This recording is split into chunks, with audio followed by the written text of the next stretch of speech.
ভারত দেখে নেন, আপনাদের পারমাণবিক অস্ত্র কোনো কাজে লাগবে না, আমরা আলু ভর্তা করে খেয়ে ফেলবো ইনশাআল্লাহ। আরে চাচা আসতে, আমি আগে প্রথমে তোমাদের একটা কবিতা দিয়ে হালকা করে 12 বাজিয়ে দিই, তারপরে তোমাদের আমি ডাইরেক্ট গার মেরে দিচ্ছি।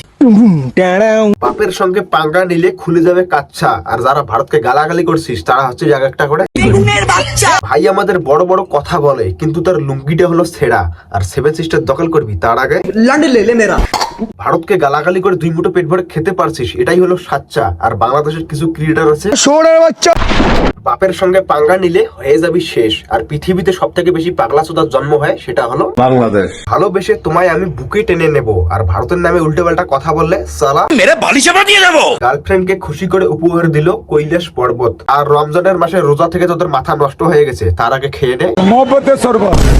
তো আজকে আমি কথা বলবো বাংলাদেশের কিছু উদ্গান্ডকে নিয়ে, যারা নিজে নিজেকে বাংলাদেশের প্রধানমন্ত্রী ভাবে। গান্ডুগুলোর ইতিহাস সম্বন্ধে কোনো ধারণা নেই, শুধু একটা করে মোবাইল পেয়েছে আর ইন্ডিয়ান নামে যাই পাচ্ছে তাই ভুলভাল বকতেছে। তো আজকের এই ভিডিওতে এই গান্ডুগুলোকে ভালো করে লজিক দিয়ে বোঝাবো এবং উচিত শিক্ষা দেবো। তো চলিয়ে শুরু করতে হ্যাঁ। আসাম আমার, ত্রিপুরা আমার, পশ্চিমবঙ্গ আমার। আবার নুডুটাও তোর আর এসে মুখে নেই। এগুলো ভারতের হাত থেকে মুক্ত না হওয়া পর্যন্ত আমাদের বাংলাদেশের মানচিত্র ও স্বাধীনতা পূর্ণ হবে না। সুধীর ভাই চতুরা, তুই যেই দেশে বাস করতেছিস সেই দেশটা কার জানিস? তোর বাবার। আর তুই যেই দেশকে সাপোর্ট করিস মানে পাকিস্তানকে, সেই দেশটা কার জানিস?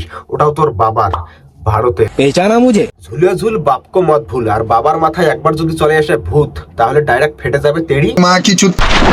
বাংলাদেশের মানুষ চাকরি পাচ্ছে না। আরে ভাই, বাংলাদেশের মানুষ চাকরি পাবে কি করে? পড়াশোনা না করে যদি বালচোদা গুলো সোশ্যাল মিডিয়া এসে এরকম করে বালচাল বকিস, তাহলে কি আর চাকরি দেবে তোকে? ভারতের মানুষজন বাংলাদেশে এসে চাকরি করতেছে, সেই সংখ্যাটা 10 লক্ষেরও বেশি। তাহলে ভাবে, ভারতের লোক 10 লক্ষেরও বেশি তোদের দেশে গিয়ে চাকরি করতেছে, আর তোরা চাকরি পাচ্ছিস না। তার মানে তোদের চাকরি পাওয়ার যোগ্যতা নেই। আর যোগ্যতা থাকবে কি করে? তোরা তো এখন কথাই বলতে পারিস না, কথায় কোনো লজিক নেই, বাল নেই, শুধু সোশ্যাল মিডিয়া এসে বালছাল বকিস। এরকম করলে কি কেউ তোকে চাকরি দেবে?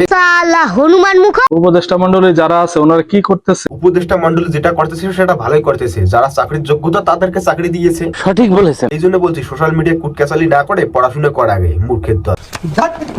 বিশ্বের সবচেয়ে বেহায়া নেতা হচ্ছে নরেন্দ্র মোদী। কেন ভাই, নরেন্দ্র মোদীকে তো নিচে ঝুলে থাকা আলু দুটোতে টোকা মেরেছে। এইটাও সম্ভব? হ্যাঁ, এটাও সম্ভব, তবে আমাদের জন্য। কেননা আমাদের দেশের প্রধানমন্ত্রী তো আর ওর মতো বিজ্ঞ বিসির বিসিতে টোকা দিতে যাবে না, ওটা আমাদের মতো ছেলে পেলেদের করতে হবে আর কি। বুঝে গেছি, আমাদের মূল লড়াইটা হবে ভারতের সাথে। আরে চাচা, তাহলে বুঝে গেছেন তোমাদের মেন লড়াই হলো ভারতের সাথে? ভারতের সাথে লড়তে চান? তা বলছি কি, একবার কি ফাড়কার বাট্টা কি খুলতে হবে নাকি? না না হবে বলছি না, হতে হতে পারে। ভারতের ডাইনামে যারা আছে, খালি একবার যুদ্ধ লাগলে চীনে খাম যাবে, পাকিস্তান খাম যাবে, ভুটান নেব, সবাই খাম যাবে, আমরাও খাম যাবো।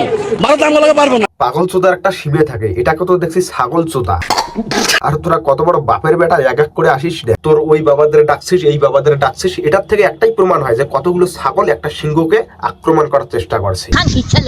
সৌদি আরবে যদি কোনো দেশ পারমাণবিক অ্যাটাক করে, সাথে সাথে পাকিস্তান সেই অ্যাটাকের জবাব দিবে। আমাদেরও উচিত হবে পাকিস্তানের সাথে পারমাণবিক চুক্তি করে ভারতকে শায়েস্তা করা। মানে এই শান্তির ছেলেকে আর কি বলবো, ভারতকে গালাগালি না করলে যে এদের পেটের ভাত জোটে না, সেটা আবারও প্রমাণ করলি। সুধীর ভাইটা কি বললো, সৌদি আরবকে কোনো দেশ অ্যাটাক করলে এরাও পাকিস্তানের সঙ্গে যুক্ত হয়ে তাদেরকে অ্যাটাক করবে।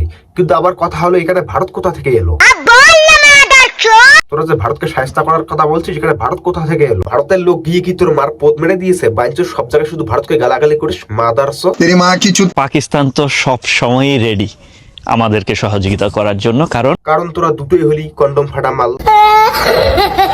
পাকিস্তান আর বাংলাদেশ যদি একসাথে থাকতো, তাহলে পাকিস্তানের আর্মিদের গুঁতো নিতে তোর মতো আরো কয়েকশো মালের জন্ম হতো। না না হবে বলছি না। দাদা ভাইরা কই তোরা কই? এই তো এখানে আছি, বল চুদির ভাই। এটা দেখছস কি? দেখ দেখ। আরে তুই যেটা দেখাচ্ছিস না, ওটা আমাদেরকে না দেখে বাড়িতে নিয়ে যা বাচ্চাদের খেলানোর জন্য। কারণ তোদের ওইরকম ট্যাং না, আমাদের এখানে 10 টাকা কেজিতে ভাগাড়ির দরে বিক্রি হয়। তো লাস্টে আমি একটাই কথা বলবো, আমার এই ভিডিওটা কিন্তু সমস্ত বাংলাদেশি মানুষদের উদ্দেশ্যে বানানো না। আর আমি জানি বাংলাদেশে অনেক ভালো মানুষ আছে, আর তোমরা যারা এদেরকে সাপোর্ট করতেছো, ভাবতেছো এরা ভারতকে তো গালাগালি করে, এরা তার মানে বাংলাদেশকে অনেক ভালোবাসে। একদমই না, এরা শুধু নিজের স্বার্থের জন্য এরকম করতেছে। আর এদের জন্যই তোমাদের দেশ মানুষের কাছে গালাগালি খাচ্ছে, কারণ এরা এরকম বালচাল ভিডিও বানায়। মানুষ এদের সঙ্গে সঙ্গে তোমাদের দেশকেও গালাগালি করেছে। এদের মেন কাজ হলো দুই দেশের মানুষের সঙ্গে ঝগড়া বাঁধানো। আর ধন্যবাদ ভিডিওটা এতক্ষণ ধরে দেখানোর জন্য। আর ভিডিওটা কেমন লাগলো অবশ্যই কমেন্ট বক্সে জানাবেন। আর যদি ভিডিওটা ভালো লাগে তাহলে চ্যানেলটা সাবস্ক্রাইব করে দিয়ে পাশের বেল আইকনটা অল করে দেবেন। আর ততক্ষণে ভালো থাকবে, সুস্থ থাকবেন। দেখা হচ্ছে অন্য একটা ভিডিওতে। বাই।